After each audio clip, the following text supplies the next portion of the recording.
Hello mga idol, magandang araw sa ating lahat at maraming salamat sa walang sawang pagsuporta sa Badan Adventure.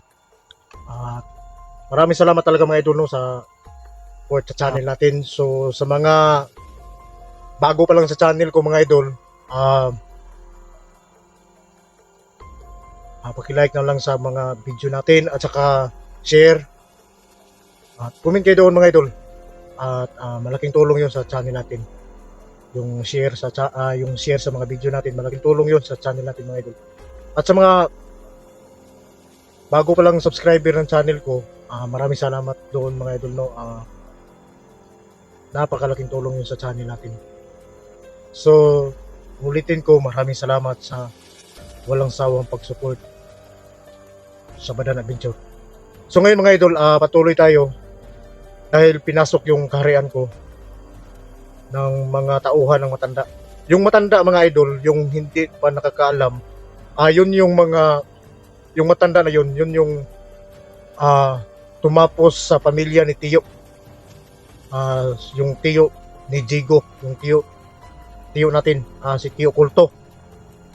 Siya yung matanda na yun, siya yung tumapos sa pamilya ni Tiyo sa noong buhay pa siya. So yun at yung matanda na yun, nalaman niya na si Tiyo nabuhay muli dahil sa katawan ko. So pumasok si Tiyo sa akin at kaya ang gusto ng matanda, tapusin ako at patay na si Tiyo, papatayin pa rin niya. Ang magagawa doon sa matanda, tapusin ako para si Tiyo ay hindi na makapaghiganti sa kanya. Kasi si Tiyo lang yung nakakaalam kung paano niya yung matanda napatayin at maghiganti si Tiyo doon. Dahil sa pamilya niya, nawala ang lahat. So yun yung istorya sa matanda na yun mga idol. So ngayon, napasok yung kaharian natin. Napahinga sana ako doon pero pinasok tayo. Sinabi ko kay Tiyo, kailangan nating unahan yung matanda.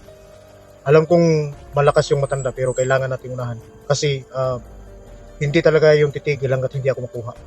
So unahan natin. Sabi ni Tiyo, yung una niyang nakita yung matanda, yung dinala niya ako dito, dito rin natin makikita yung matanda. So nandito ako mga idol.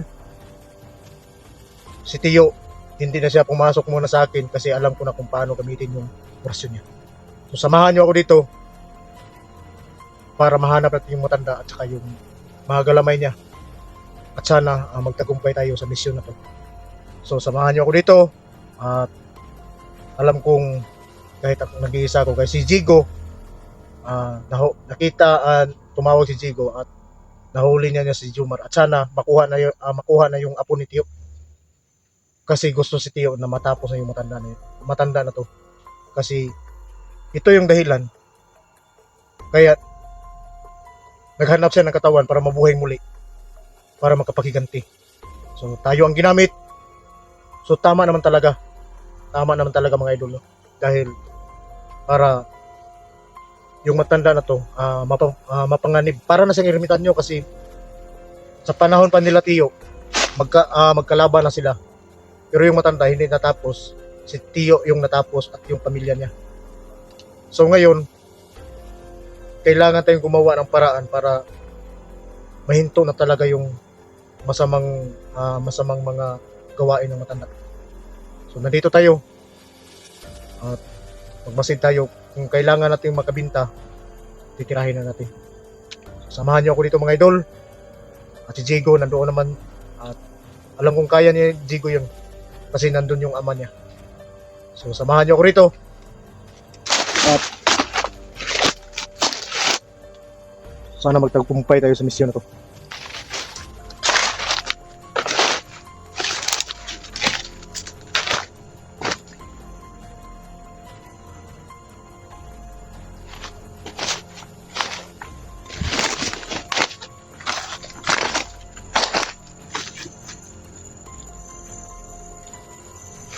Siya nga pala mga idol no. Shout out pala doon sa mga yung mga OFW natin na wala ring sawang sumusuporta sa channel natin mga idol. Shout out sa inyong lahat at maraming salamat sa walang sawang suporta sa channel natin mga idol.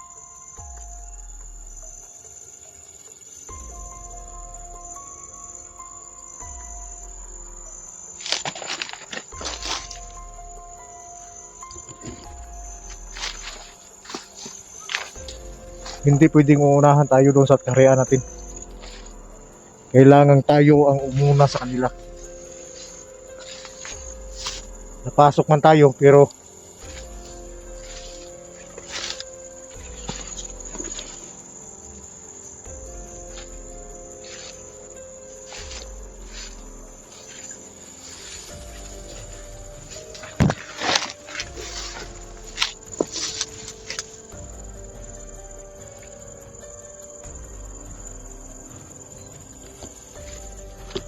ito na yung lugar mga idol.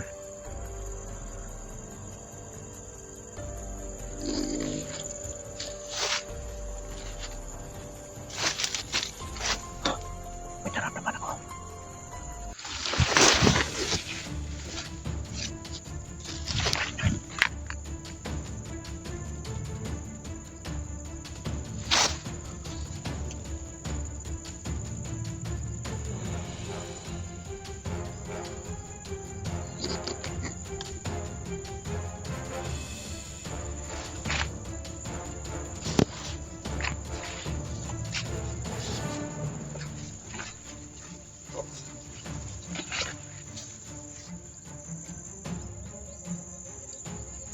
Tingog kuko ko.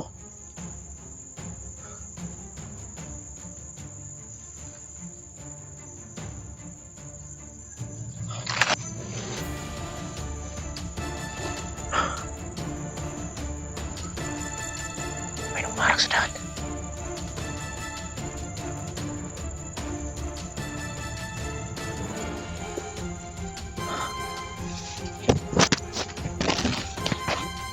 Nakakalakas mo.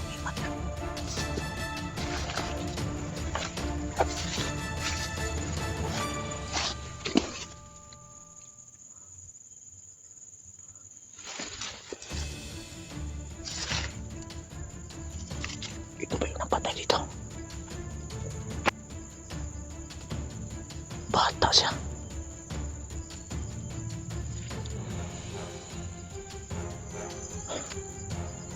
Kapanganib to.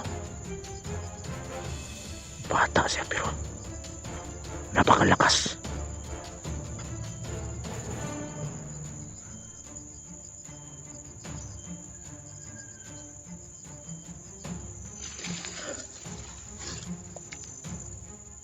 Batang ginamit ng matanda.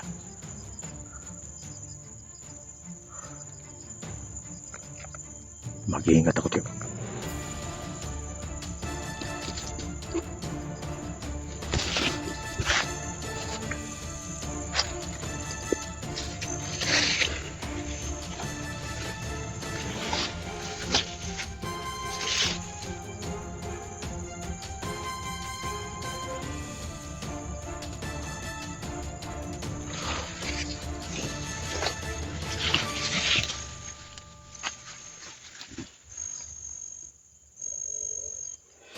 Sama ni. Lari din sila.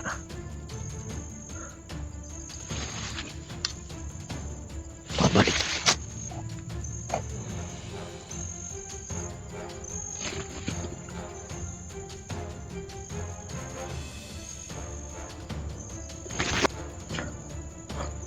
Nako.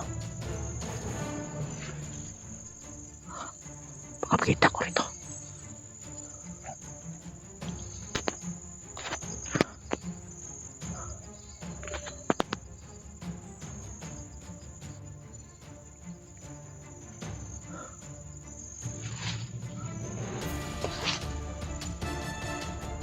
Batang ni.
gagawin ko dito?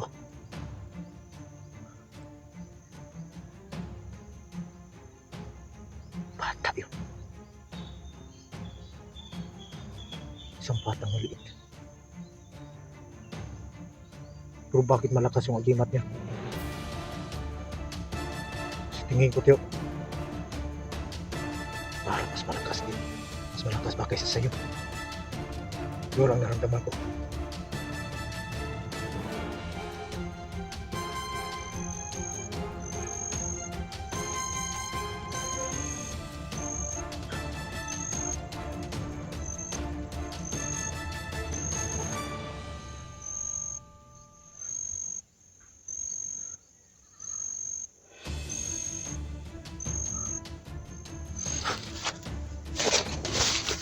Balik. Balik na.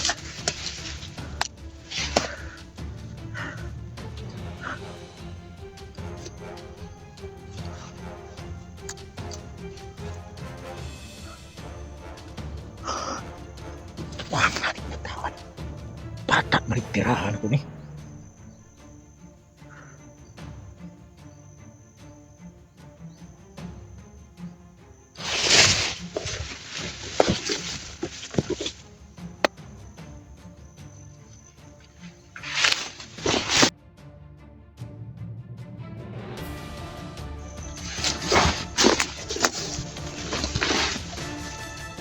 Ay, sorry.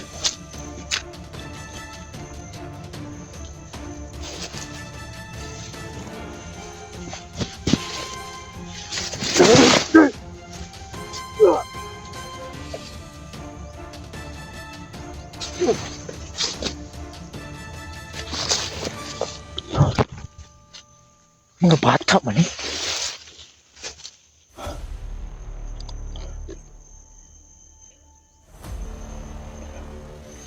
Bata.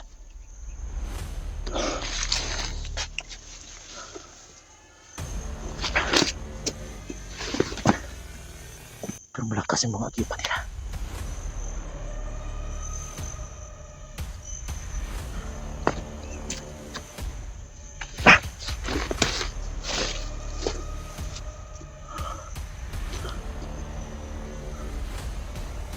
Ang matanda ito.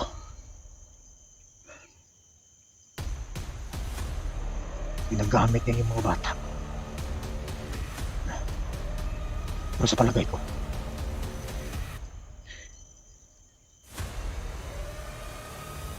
yung lakas nila, hindi pang bata. Pang matanda yung mga lakas nila. May linla ang ginawa ng matanda.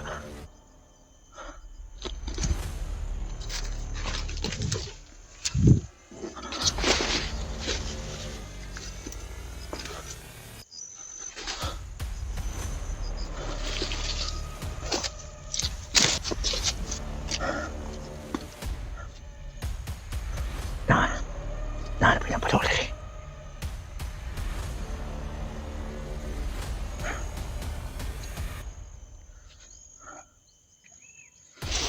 Bata mo eh. Mga bata mga ito.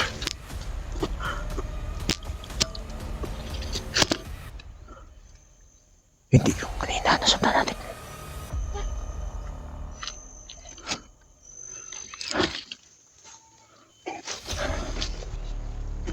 Dito. Mga bata yung kalaban ko. Pero matanda na yung mga galaw nila. Mas malakas pa sila kay Tiyo.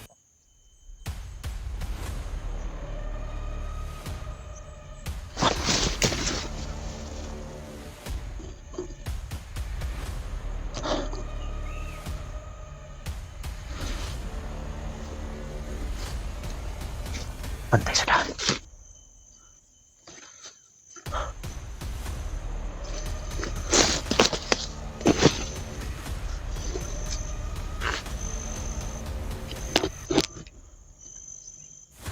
Ginagamit kayo ng matanda para manlinla yung mga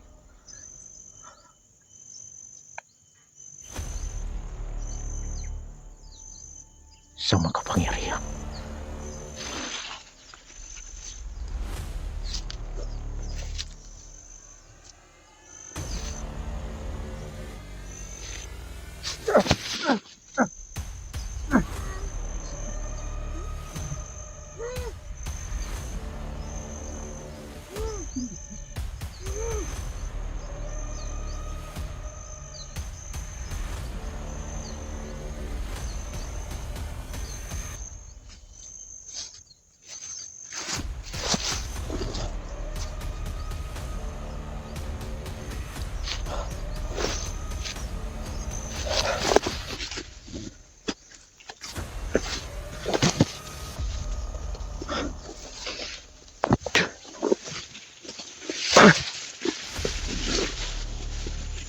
Nagulat ako.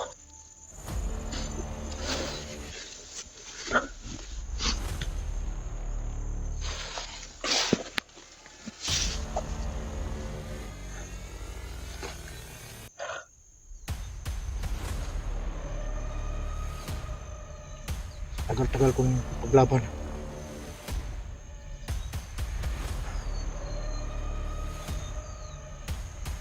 Mga bulilit na yung kalaban ko ngayon.